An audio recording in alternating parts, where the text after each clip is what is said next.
starting at around $249 a month. Call for lease details. NECN, the power of news.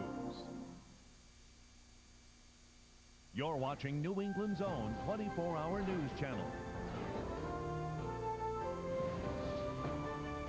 NECN, a Comcast news network.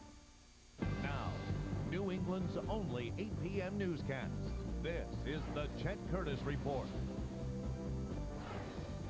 President Bush compares the war in Iraq to previous wars, including Vietnam. The same day, a helicopter crash kills 14 U.S. soldiers. Storms in the Midwest caused the worst flooding the region has seen in nearly a century. And legendary comedian Mort Saul will join me in studio. Good evening. Thanks for joining us. We begin tonight with the deadliest American helicopter crash in Iraq in more than 2 years. All 14 soldiers aboard the Black Hawk were killed. The accident happened in the northern part of the country. The Pentagon says enemy fire is not to blame. Here's ABC's Gloria Riviera. The military says mechanical failure caused the crash of a Black Hawk helicopter like this one in northern Iraq. 14 U.S. soldiers were killed. This is certainly something that will affect the soldiers in that unit, but our soldiers are mission-focused. We will mourn their loss. The steady rise in ground attacks against U.S. troops has put helicopters in high demand. They are fast, versatile, and vital for disaster response. But they are also highly visual targets. Insurgent groups are quick to claim responsibility when they purportedly take one down. By ABC News count, 9 Black Hawks have crashed since the war began, killing 60 U.S. soldiers. Most of those deployed are now waiting to hear how the September 15th report to Congress will affect their tours of duty. For now, many are working towards handing over security to Iraqis.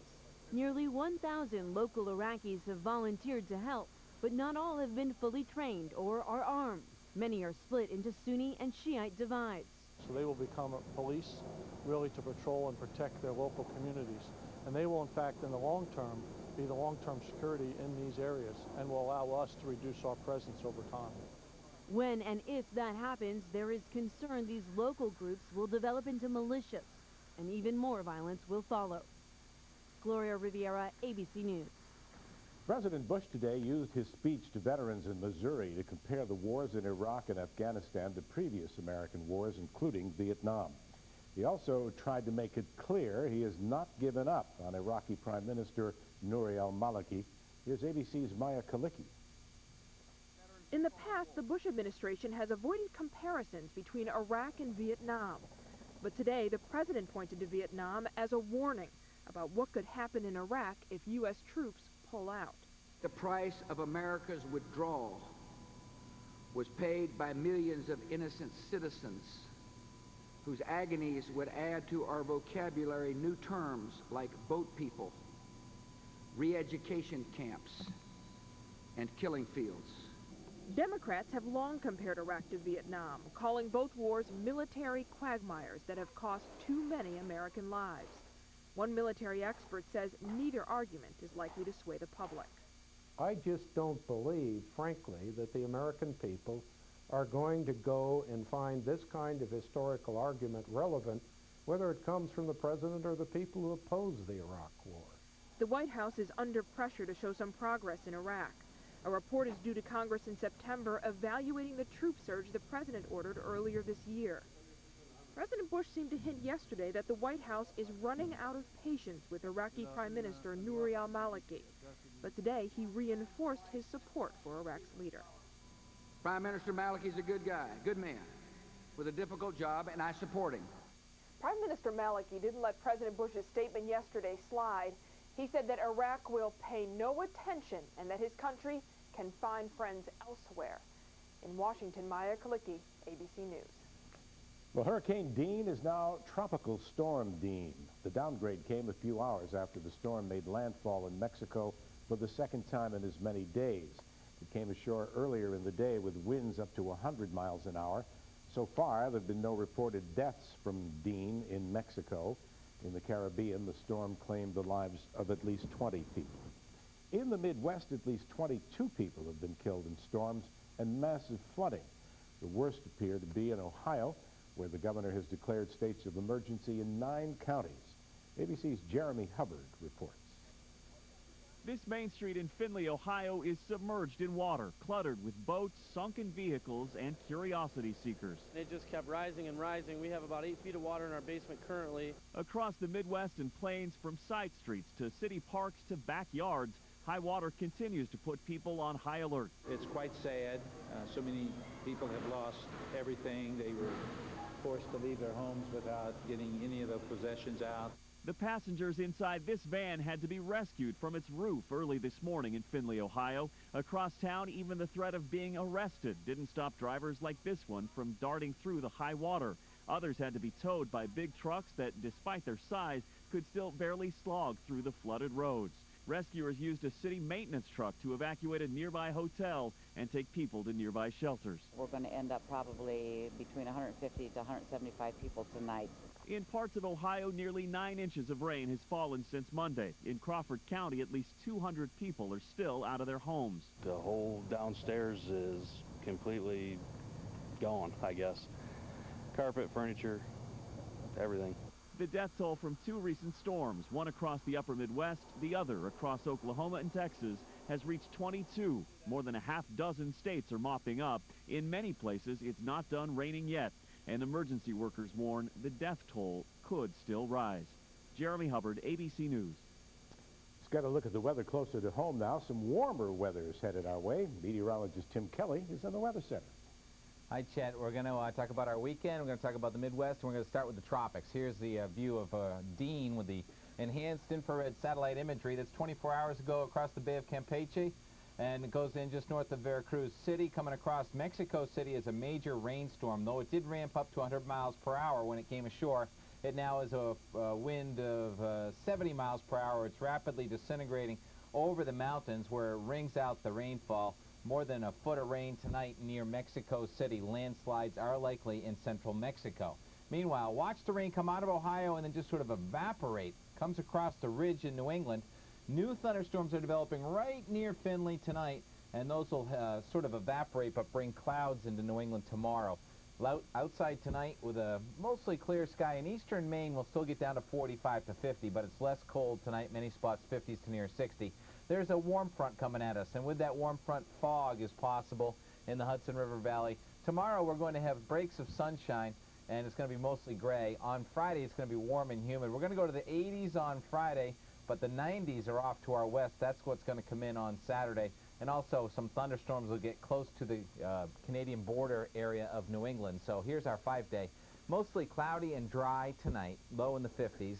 Mostly cloudy and dry tomorrow, 70s, becoming more humid. Then it's warm to hot and humid. Friday, slight chance of a thunderstorm north late. Better chance for thunderstorms with potential severe weather in New England Saturday afternoon and overnight. It's 90 or better in a lot of spots Saturday. Sunday looks like a mixture of sun and clouds, less humid with temperatures in the 80s. Sunday looks like the pick of the weekend. Chet? Sounds good. Thank you, Tim. The chairman of the Massachusetts Board of Education is being replaced. Governor Deval Patrick has appointed Paul Reveley to take over for Christopher Anderson, who was appointed by Governor Romney just last year.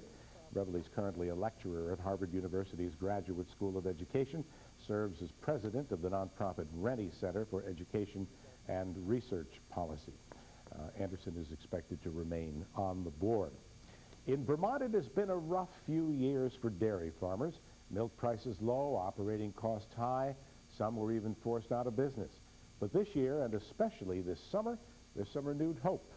NECN's Anya Hunnicky explains. I was born here. In the 90 years he's been on this farm in Colchester, Vermont, Roland Thompson has seen his family's dairy business hit highs and lows. He's seen milk prices do the same. And the milk prices, it always go up and down. And when they go down, you just hope they're going to come back up again. That hope has been answered this year as milk prices climbed to near record levels. Last year, farmers received, on average, $12.50 per 100 pounds of milk. This year, the average is $17, with the current rate at almost $22. It's twice as high as it was a year ago. It is a welcome change for dairy farmers. Many have had to incur large debts. Some have had to shut down their farms as a result. Along with low milk prices last year, they also faced bad weather and high fuel and feed prices. You don't keep up with repairs, you just spend money on grain and labor, and that's it. Now, farmers can begin to address their financial woes. Droughts and hot weather in other parts of the world have driven international demand for milk up as national production has gone down. There's an obvious downside to higher milk prices. A gallon of milk now costs about $3.50 to $4 a gallon or more at the supermarket, which takes a bigger bite out of the consumer's wallet. And hopefully it won't go too high, because I would like to continue buying this. Yeah. Gene Lyman's family goes through about 4 gallons of milk a week. He doesn't like paying higher prices for dairy, but he says he will because he has to. I mean, there's a limit, but right now, obviously it hasn't reached our limit because we need it. At City Market in Burlington, General Manager Clem Nyland hasn't noticed consumers changing their buying habits as a result of higher milk prices.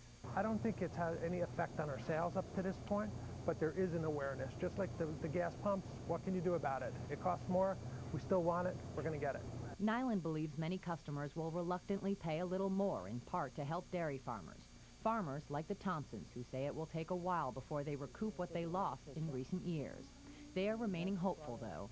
I guess most farmers are optimistic. and I guess you have to be. In Colchester, Vermont, Anya Hunnicky, NECN. Well, it's the moment Patriots fans have been waiting for. Tom Brady is the father of a baby boy. His girlfriend, actress Bridget Moynihan, gave birth in Los Angeles today. Her publicist says mother and baby are doing well. Brady and Moynihan was originally from Long Meadow, Massachusetts, split up late last year after a 3-year relationship. Tom Brady's currently dating model Gisele Bundchen. No word yet on the baby's name or if Tom Brady made it to the West Coast in time for the birth. Still to come tonight, he's been on the cutting edge of humor in America for half a century. After the break, legendary comedian Mort Saul will be here. Plus, we'll tell you about a New England town that made the list of top 10 coolest small towns in America. Stay with me. The TV Diner gift card. It's the best gift ever. New England's hottest restaurants at your fingertips. Go to NECN.com and click on TV Diner for details. Test fly the difference today during Saab's Summer Challenge. Go to SaabUSA.com/compare to see why the 2007 Saab 9.3 Sport Sedan has an overall higher safety rating than the Volvo S60. And with a starting price of under $27,000, you're closer to owning a jet than you think. Test fly the difference today during Saab's Summer Challenge. Life. It's full of beautiful moments you wish could last forever. But life speeds by and fast forward. You need to press pause and prepare for the future. Since 1907, SBLI of Massachusetts, an A+ rated company, has been providing high-quality life insurance protection with a no-nonsense approach at some of the lowest rates in the country. Call or go online now to get a free, no-hassle quote in just minutes. See how much you can save with SBLI. Don't wait. Call or go online now. John Smith's Mercedes-Benz Is the Chet Curtis Report. Welcome back. He's a comedic icon credited with inspiring a lot of big names. Lenny Bruce, Jay Leno, Woody Allen. When he first began his humor, it was one of a kind, based on current events, satirical observations, and political punches. He's known for taking the stage in a casual sweater and a newspaper called A Handful of President's Friends. Mort Saul's in town, continuing the celebration of his 80th birthday, and he joins me now. I'm just delighted to meet you in person. Chet, thanks for the hospitality. You got the sweater, but no newspaper. I'm the second Saul on the network. That's right. We've got R.D. Saul here, and as you know, not too many Sauls I like all those constants, you know? Yeah. Come back and see the same people. You've been doing this for decades, and you know, what has changed? Is the circus still the same, only the clowns have changed? Or the audience is in on the joke. They really know now. When I started, about 90% believe the government. And now 99% don't. It doesn't matter what they say. That's changed. And I suppose television would like to take credit for that, but I don't think they get it. Well, you know, the digital age has had to have some effect, too. I mean, when you were when you started doing this and when you became famous, well-known, I mean, you depended on people to have had some more than a casual interest in politics, in government, in current events. I don't think that's true anymore. Well, it was Bob Hope that hit me to it. You know, he said to me, keep talking so that silence at the end of the jokes won't be so naked. And the other thing he said to me is, by the time you arrive, you won't be able to use exaggeration the way I have, because everything will be credible. He's a great icon of mine. What, you know, could shows like Stephen Colbert or The Daily Show, could they be as popular as they are now had it not been for Mort Sahl? Probably not. I made it safer to talk about it, but I don't think the guys doing them have any politics. And when I say that, I want to clarify it. I heard my mother and father talk about politics at dinner. So did President Kennedy. Heard his father and mother talk about. That's where you get it, where you really get family politics. You develop them. I don't see any people around that have any politics now. It's sort of the politics of the moment. I'm not sure the politicians have any politics. I saw a great sign on the web that said, I'm against Obama, Osama, and Chelsea's mama. Yeah, that's good.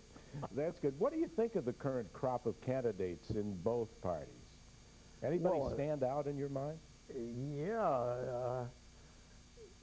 There are a couple of real people running, and it comes through. Ron Paul for the Republicans, and Gravel as Democrat. It's like a human being. The rest of them are so careful, you know, and no humor. You notice that? Yeah. Reagan always had great humor. McCarthy had humor. Kennedy had humor. Stevenson, there's no humor with any of these people at all, unless their candidacy is an example of their humor. But I remember Reagan saying to me, a Russian goes in to buy a car, and he orders it, and the dealer says it'll be delivered in exactly 10 years. And he says, in the morning of the afternoon, because the plumber's supposed to come in the morning. He could make jokes. Yeah, you know, I knew of your association with Kennedy and the Kennedy family, but I guess I didn't really realize until I was just reading some stuff that, you know, you've survived 10 presidents, and you were friendly with several. I'm very friendly with Alexander Haig now. A great friend of mine. Yeah. Who has his own sense of humor. Threw his helmet into the ring. Yeah, right. Thank you for remembering that.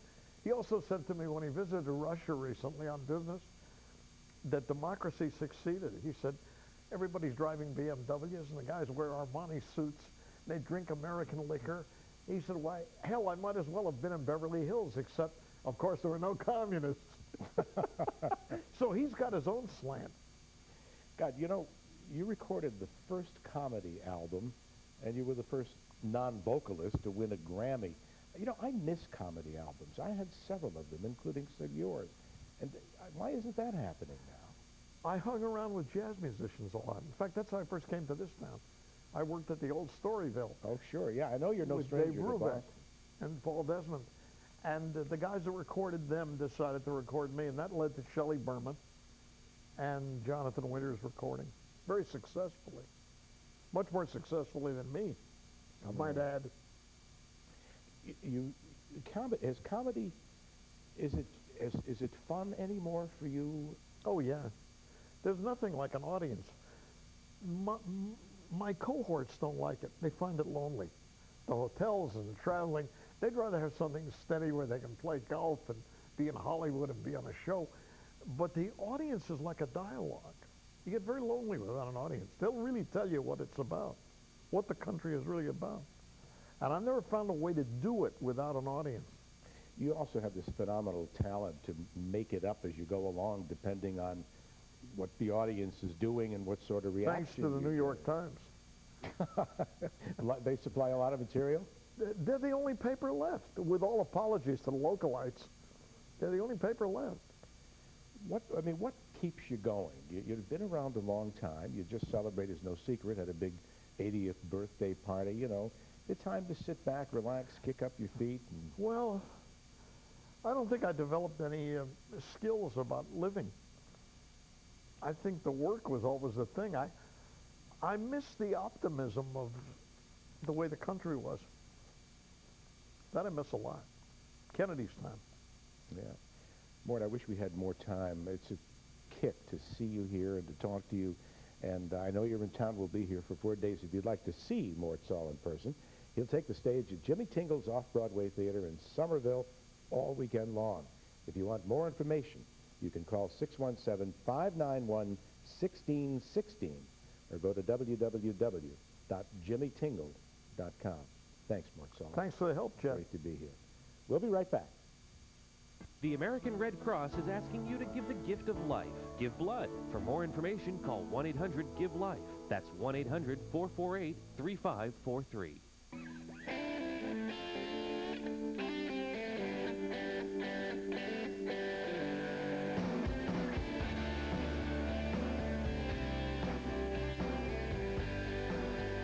Introducing the excessively safe, excessively well-equipped, excessively well-priced, all-new Saturn Vue. Rethink excess. Rethink American. Now get a low-mileage lease on a 2008 Vue XE, starting at around $249 a month. Call for lease details. Fred? Well, it's a town that's definitely living up to its motto, a good place to live. Peterborough, New Hampshire has just been named by Budget Travel magazine as one of the 10 coolest small towns in America. NECN Stephen Iandoli traveled there to investigate. Hip, homey, comfortable, all of the above. Cool is subjective. One New Hampshire spot met all the criteria of budget travel. The Newsweek-owned travel magazine that just named Peterborough one of the top 10 coolest small towns in America. We totally agreed, with the exception of the fact we thought we should have been top 10 in the world, not just the United States. But no, we're just kidding, but we were really quite proud and quite pleased. Peterborough has Native American lore on its side. That tradition says any ground at the confluence of two rivers is sacred land. Well, Peterborough lies where the Contoocook and Nubanussit meet, a fact not lost on the many tourists who frequent or are about to swamp the quaint spot. Not that we want to be trampled by tourists, but, you know, in New Hampshire we always say, come up from Massachusetts, spend your money and go home, you know. So actually we'd like people to stay. Many people feel good food, good wine, good friends is a cool way of life. Longtime town staples Harlow's Pub and Noni's Deli lead the way in that department. Yeah, I think there's only 5,000 or 6,000 people in town, and it's a good mix of everybody, you know, hippies, yuppies, Yankees, and, you know, everybody. It's always cool to see a dad eating lunch with his two sons. I think that's fantastic. It's well-deserved, too, because, like I said, everybody pitches in at all these events, and the community just supports all the business, so it's really a great thing. With Mount Monadnock, one of the most traversed trails in the world, providing outdoor cool, the arts are more than covered. Galleries and shops line Depot Square with an old-school one-film movie house. Any cool place has to have a hip coffee house. Well, Peterborough has 3, along with 2 theater groups and the nation's oldest artists' retreat, McDowell Colony. Different people have different definitions of cool. You think maybe the people who voted on this, one of their definitions was members of the select board wearing cool shades when they're interviewed? I think they probably had that in mind. Yes, I think they were very prescient. You guys think you'll live here forever? Hopefully. Yeah, probably. Right. It's cool. They have a lot of historic stuff, like the library. It's the oldest town library in the country. An old-time boxcar diner? Are you kidding me? Only if Steve McQueen were inside eating lunch does it get any cooler than that. But perhaps I should wait till the sun goes down to test the coolness of the nightlife. In Peterborough, New Hampshire, I'm Stephen Iandoli, NECN. Well, they won't be bringing back the trophy, but the Walpole Little League team will certainly get a hero's welcome, well-deserved, when they come home tomorrow. The youngsters lost 8-1 to Georgia this morning after a couple of rain delays, and although the journey ended a little sooner than we all would have liked, Walpole Little Leaguers are still seen as champions. It's like so cool watching them make it this so far, and I think they did a great job this whole time. I'm so proud of all of them, and they should be so proud of themselves. Walpole's so proud of them, and they just did a great job. Again, the team comes home tomorrow. That's our program for tonight. I'm Chet Curtis. Thank you for joining us. See you back here tomorrow night at 8 o'clock.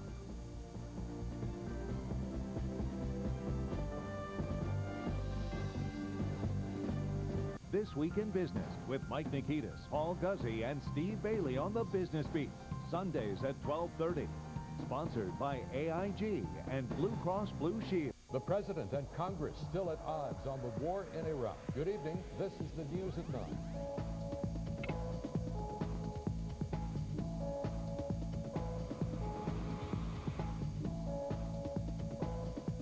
Beth Shelburne and R.D. Saul. Weeknights on the news at 9.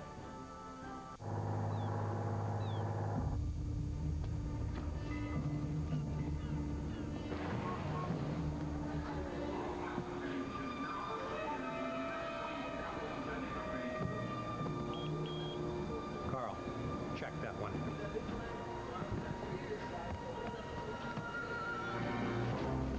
At Legal Seafoods, we do whatever it takes to bring you the finest Alaska wild salmon. Remember, if it isn't fresh, it isn't legal.